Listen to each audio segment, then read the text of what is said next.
आज का enlighten poetry का सेगमेंट कृष्णा जी की सुंदर कविता सुने समझें। बहुत ही खूबसूरत। एक पिंजरे के साथ ही पैदा होता है हर कोई, फिर पिंजरे के ऊपर बनते हैं और पिंजरे, और पिंजरे रंग बिरंगे, ढंगे बेढंगे, सीधे सपाट, आड़े तिरछे, लोक लुभावन, कभी मन भावन। और इतने पिंजरों में कैद हो जाता है हर कोई कि उसे पता ही नहीं चलता पहला जन्मजात आदिम पिंजरा।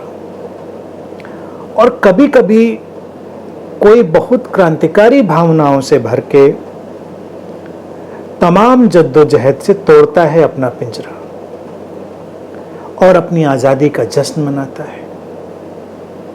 लेकिन जश्न अभी पूरा हुआ भी नहीं होता कि उसे दिखाई देने लगता है एक और पिंजरा। फिर से साधना शुरू होती है उस नए नए ख्याल में आए पिंजरे को तोड़ने की। लेकिन जैसे ही वो पिंजरा टूटता है, नीचे से उभर आता है एक और पिंजरा। इस कभी न खत्म होने वाले सिलसिले में उलझे रहते हैं लोग, करते रहते हैं अपने अपने पिंजरों से बाहर होने के तमाम फलसफे। और ये सारे फलसफे फिर से तैयार करने लगते हैं नए पिंजरे।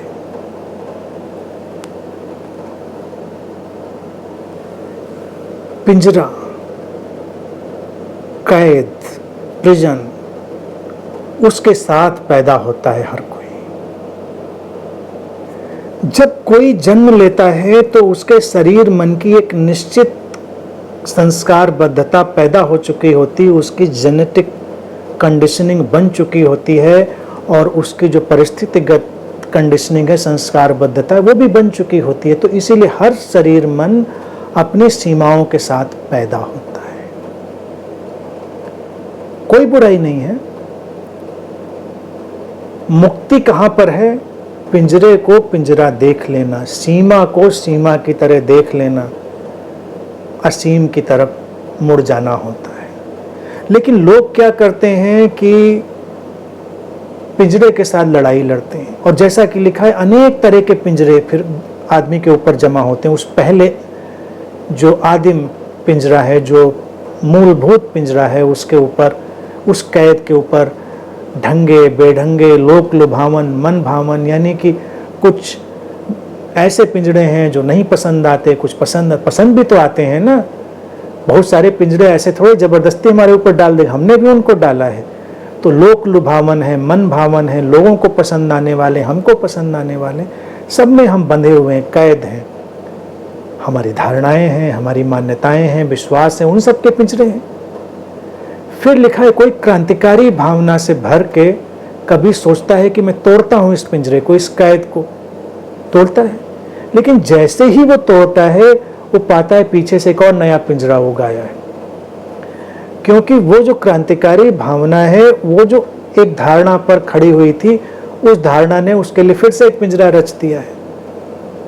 तो यूं देखा जाए, पिंजरे के नीचे से पिंजरा निकलता चला, तो उसे मुक्त होने का कोई मार्ग नहीं दिखता। व्यक्ति तोड़ता जाता है, फिर क्या करता है, वो जो पिंजरे से मुक्त करने का फलसफा है, उसको ही एक पिंजरा बना लेता है। इसीलिए अंत में हमें मुक्त करने के जितने दर्शन होते हैं, वही पिंजरे बन जाते हैं। जैसे धर्मशास्त्रों की बात चली आज, तो धर्मशास्त्र भी तो एक पिंजरा बन के रह जाते हैं, उसमें कैद होकर रह जाता है व्यक्ति। साधनाएं पिंजरा बन जाती हैं, ध्यान पिंजरा बन जाते हैं। कई लोगों को देखो, वो ध्यान के पिंजरे में कैद हैं, कोई प्रार्थना के पिंजरे में कैद है, कोई किसी पिंजरे में कैद है। और फिर उनकी फिलॉसफी गढ़ गई, फलसफा गढ़ लिया है, उसको दिखता ही नहीं। कोई भी विचार, कोई भी ऐसी मान्यता जो तुमने अपने अंदर डाली, वो तुम्हारे लिए एक कैद का निर्माण कर देगी। वो कैद, उसको देखना, उसको जानना ही सबसे महत्वपूर्ण है। तो ये कोशिश अगर कोई करता है कि हम पिंजरा तोड़ेंगे, तो उस तोड़ने में कभी कोई सफल नहीं हुआ है। उसको देख लेना ही एक आजादी रही है व्यक्ति के लिए। अदरवाइज आज तक मनुष्यता ने अलग अलग किस्म के जो फलसफे पैदा किए हैं, उन्होंने ही व्यक्ति को बांध के रखा है। रंग में, नस्ल में, सीमाओं में, तमाम तरह के जो विचारधाराएं हैं उनमें एक विचारधारा जो आती है वो लगता है कि अच्छा ये विचारधारा हमको मुक्त करने वाली, तो उस विचारधारा में ही लोग बंध के रह जाते हैं। कोई अपने अतीत के कैद में है, कोई भविष्य की कैद में है।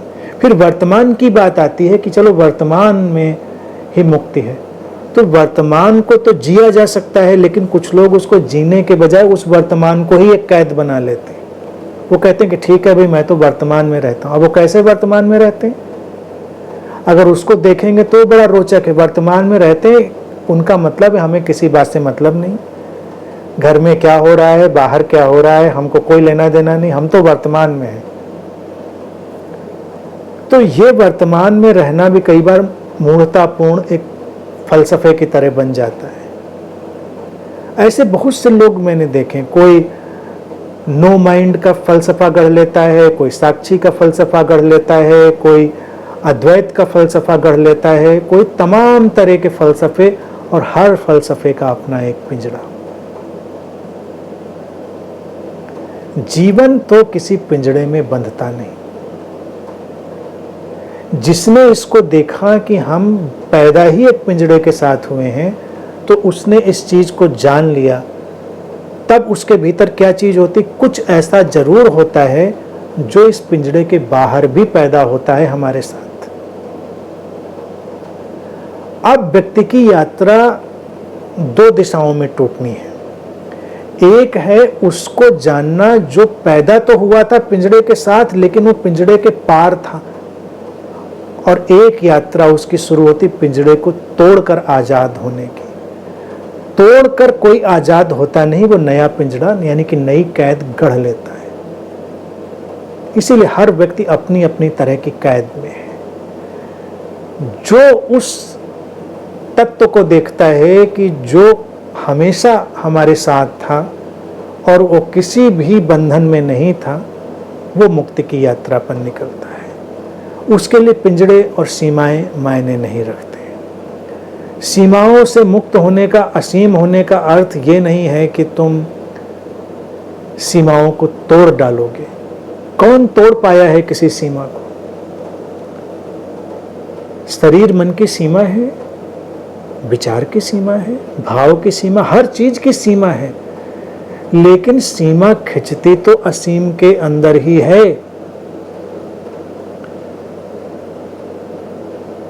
एक शब्द गूंजता है तो गूंजता तो उस शून्य में ही है, वो शून्य जो असीम है। एक घर हम रचते हैं तो उस आकाश में ही रचते हैं। तो अंतर्दृष्टि यह है कि सीमा के दहलीज पर खड़ा होकर जब कोई जागता है अपने अंदर और अपने इन पिंजड़ों से बेपरवाह हो जाता है, तो उसको असीम पुकार लेता है, उसको वो अनंत पुकार लेता है, उसको पुकार सुनाई दे जाती है और उसके अंदर मुक्ति का संगीत उतरता है। उसके अंदर वो अंतर संगीत आता है जो मुक्तिदायी है। तब वो किसी भी चीज से आग्रही नहीं रह जाता, सब खेल हो जाता है। अभी क्या है, अगर लोगों की बातों को ही देख लें तो बातों के इतने पिंजरे हैं कि उसी में लड़ाई झगड़ा शुरू हो जाएगा। मेरा पिंजरा तुमसे अच्छा, तुम्हारा हमसे अच्छा, तुम्हारा लोहे का हमारा सोने का, हमारे में तो डायमंड जड़े हुए हैं। सारा झगड़ा यही है। सब इसी झगड़े झंझट में, सारे मजहब, सारे लोग, सारे विचार, हर विचार अपने को दूसरे विचार के ऊपर रखने की चेष्टा में, हर व्यक्ति अपने को दूसरे से ऊपर रखने की चेष्टा में।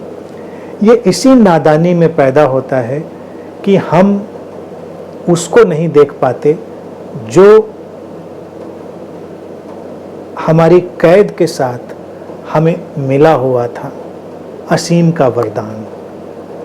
तो हम अपने शरीर की ओर लौटें। मुक्ति का, उस पिंजड़े का अगर हमको एक मुक्ति का अभियान लगाना है तो उसको इस तरह से ही देखना है जिसके साथ हम पैदा हुए, जो आदिम पिंजरा, जो इस इनलाइटेंड पोएट्री में आया कि उस आदिम पिंजरे को हमें याद करना है। शरीर मन का ही बस एक सीमा का पिंजरा, बाकी सब तो और एक्स्ट्रा लेयर्स थी। तो उसी शरीर मन को पूरी तरह से एब्जॉर्ब करो, इनहेबिट करो, उसकी प्रेजेंस में आओ, उसकी उपस्थिति से आपूरित हो जाओ, और तब दिखाई देगा कि जब तुम उस शरीर को पूरी तरह इनहेबिट करते हो, उसको पूरी तरह एब्जॉर्ब करते हो, उसमें डूबते हो, अपने मन के अंदर भी पूरी तरह डूबते हो, तो उसी के पीछे चैतन्य का महासागर, चैतन्य का आसमान, चैतन्य की असीमता विद्यमान है। उस असीमता में ही ये सीमा घटी थी।